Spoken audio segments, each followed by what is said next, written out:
श्रीराम जय जय राम। गुरु कशाला हवा? व्यवहारात सुद्धा आपल्याला गुरु करावा लागतो, तर त्याच्यापेक्षा अवघड ज्ञान होण्यासाठी गुरु नको असे म्हणून कसे चालेल? प्रपंचात सुखदुःख झाले, समाधान मिळाले नाही, तर मग खरे सुख कुठे आहे आणि ते मला कोण दाखवील? अशी ज्याला तळमळ लागेल तोच गुरु करील. प्रपंच आम्हाला कडू वाटला तरच शिष्य होण्याचा प्रश्न. शिकावे असे ज्याच्या मनात येते तो शिष्य, आणि जो शिकवतो तो गुरु. मला काही कळत नाही असे ज्याला वाटते तोच गुरु करील. मी राम राम म्हणतो, वाईट मार्गाने जात नाही, मग गुरु कशाला हवा असे काही जण म्हणतात. मी केले ही जाणीव आड येते, म्हणून सद्गुरूची आवश्यकता आहे. सत्कर्माचा अभिमान जर आपल्याकडे घेतला तर रामाचा विसर नाही का पडला? अभिमान गेल्याशिवाय राम नाही भेटणार. देवाजवळ गेला तरी नामदेवाचा अभिमान नाही गेला, म्हणून भगवंतानी त्याला गुरु कर म्हणून सांगितले. संतांच्या कृपेने दुखणे बरे झाले म्हणून त्याला मानणे हे खरे नव्हे. जो शिष्याला विषयात ओढील त्याला गुरु कसे म्हणावे? जो काही चमत्कार करून दाखवील त्याला आम्ही बुवा म्हणतो. संतांची परीक्षा आम्ही बाह्यांगावरून करतो. सर्वानुभूती भगवंत ज्याला पाहता येईल त्याला संतांची खरी ओळख होईल. संतांच्या संगतीत आपल्या मनावर जो परिणाम होतो त्यावरून आपण संतांची परीक्षा करावी. माझे चित्त जिथे निर्विषय होईल तिथेच संतांची खरी जागा म्हणता येईल. ज्याला भगवत प्राप्तीची तळमळ लागली आहे त्यालाच शिष्य म्हणावे. जो गुरु आज्ञेबाहेर जात नाही आणि गुरु हेच भगवंत प्राप्तीचे साधन मानतो तो सच्शिष्य होय. गुरु परता देवधर्मच नाही मानू. काही कानडी माणसे महाराष्ट्रात आली. त्यांना मराठी येत नव्हते. त्यांनी एक दुभाषी गाठला आणि त्याच्या मागोमाग ती पुष्कळ ठिकाणी हिंडली. त्यांची चिंता आणि जबाबदारी त्या दुभाषावर पडली. तशी आपण दुभाषाची म्हणजे सद्गुरूंची संगत केली पाहिजे. तो म्हणेल तिथे जावे, तो सांगेल तसे करावे, मग परमात्मा मिळेलच. शास्त्रे आणि वेद अनंत आहेत, ते शिकायला आपल्याला वेळ कुठे आहे? सद्गुरूंनी नवनीताप्रमाणे सर्व साधनांचे सार असे जे नाम साधन सांगितले ते आपण करावे, म्हणजे भगवंताचे प्रेम लागेलच. बाजारात गेल्यावर जो माल आपल्याला अनुकूल आणि माफक दराचा असेल तोच घ्यावा. त्याप्रमाणे परमार्थाच्या अनेक साधनात आपल्याला अनुकूल आणि माफक असे नामस्मरण हेच एक उत्तम साधन आहे. तेच करावे आणि आनंदात राहावे. श्रीराम जय जय राम. चैतन्यवाणी. भगवंताबद्दल जिज्ञासा उत्पन्न होणे ही खरी भाग्याची गोष्ट आहे. असा जिज्ञासू शिष्य भेटला तर संताला आपले स्वतःच सार्थक झाले असे वाटते. श्रीराम जय जय राम. श्री मनाचे श्लोक 44. निरूपण.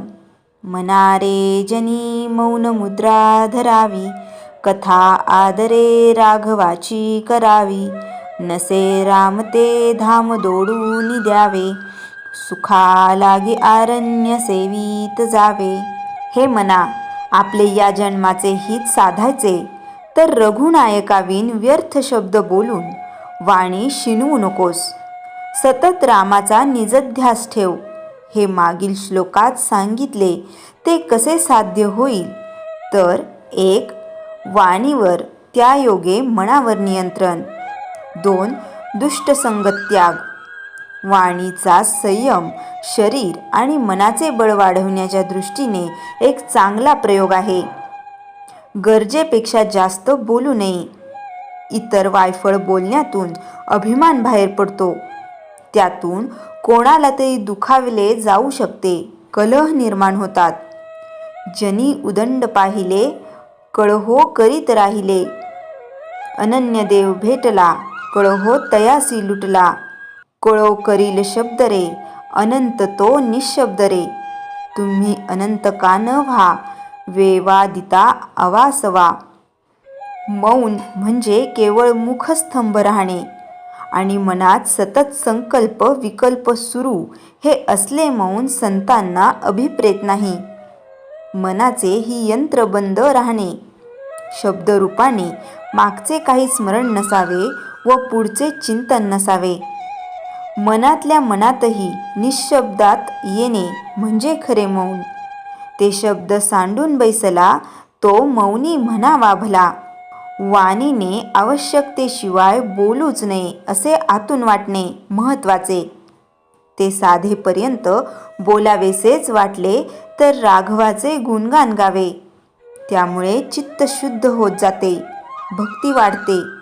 जगाचे वाईट संस्कार आपल्यावर होत नाहीत आणि आपले सतत ऐकून भक्ती प्रेमाचे संस्कार आपल्या आजूबाजूच्या लोकांवर न कळत होतात.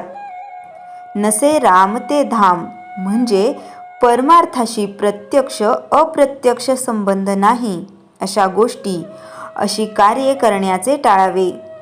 सुख, ऐश्वर्य, लालसा, वासना, त्यायोगे येणारा अहंकार हे सर्व पोसले जाते आणि आपण भगवंतापासून, त्याच्या चिंतनापासून विचलित होऊ शकतो. म्हणून अशी कामे आणि अशी ठिकाणे सोडून द्यावी. त्यापेक्षा एकांत धरावा. एकांतापासूनच सर्व लाभ होतात. विवेक सुचतो, ध्यानधारणा जमते. एकांती विवेक करावा, आत्माराम ओळखावा. आणि लोकात राहून हे जमत नसते तरी सुद्धा हे करणे इतके महत्त्वाचे आहे की तू अगदी अरण्यात निघून जा असे समर्थ सांगतात. वनसौंदर्य आणि शांतता हे त्यासाठी पोषक असतेच. तेथे जाऊन ध्यानधारणा उत्तम होईलच. पण सध्याच्या काळात हा अरण्यात जा, ते धाम सोडून दे हे रूपक अर्थाने घ्यावे. समर्थ मनाला समजावून विवेक जागा करत आहेत. लोकव्यवहारात फार रमू नकोस. संसारात सर्व करावेच, पण अलिप्तपणे कर. ते घर सोड म्हणजे सतत द्रव्यदाराचे चिंतन सोड. जगाचे व्यवहार सुरू होण्यापूर्वी उठून एकांतात ध्यानधारणा चिंतन करून एकांत मिळव.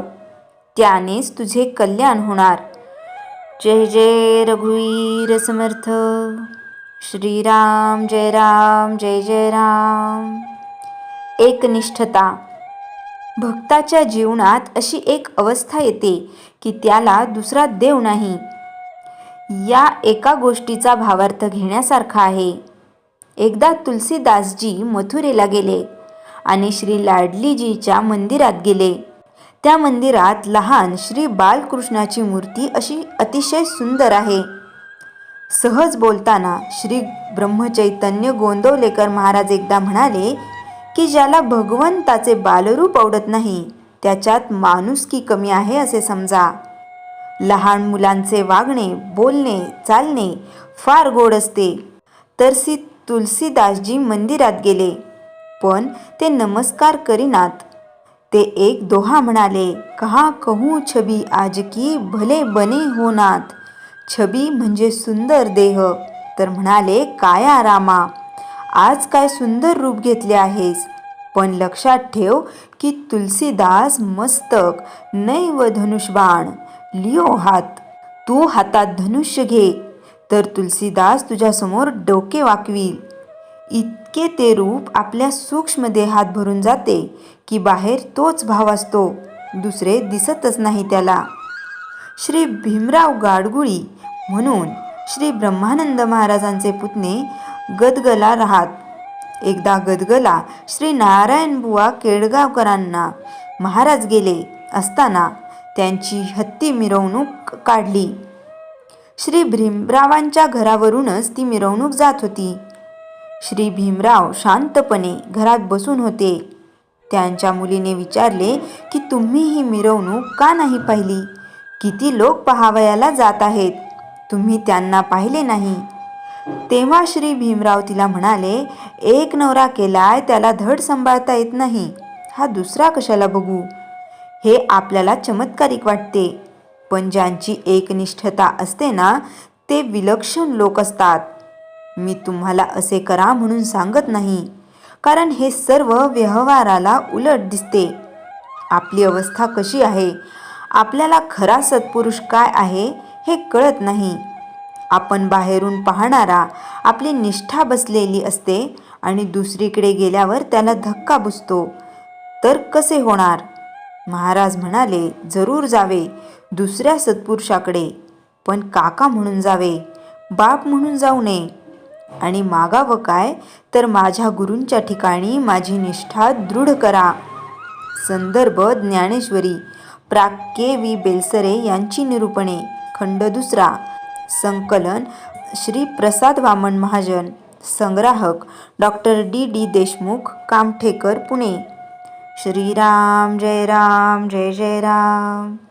जयाच्या जनी जन्मनामार्थ झाला, जयाने सदा वासनामात केला. जयाच्या मुखी सर्वदा नाम कीर्ती, नमस्कार तया ब्रह्मचैतन्य मूर्ती. श्रीराम जय राम जय जय राम. जानकी जीवन स्मरण जय जय राम.